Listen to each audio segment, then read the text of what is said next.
You're probably wondering why I've asked you all here today, and that's to introduce you to riv nuts if you haven't been introduced to them already. This is a riv nut. This is a hex riv nut.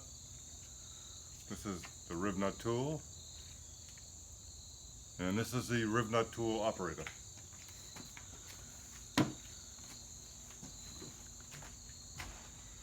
So the idea is, anywhere there's a blind hole that you want a threaded, rather than using a sheet metal screw, you want some kind of threaded backing for the hole, riv nuts.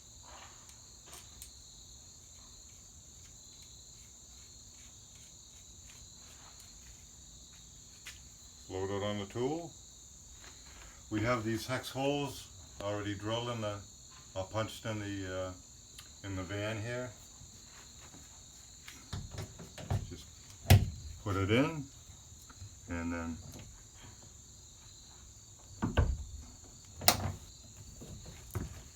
unthread it.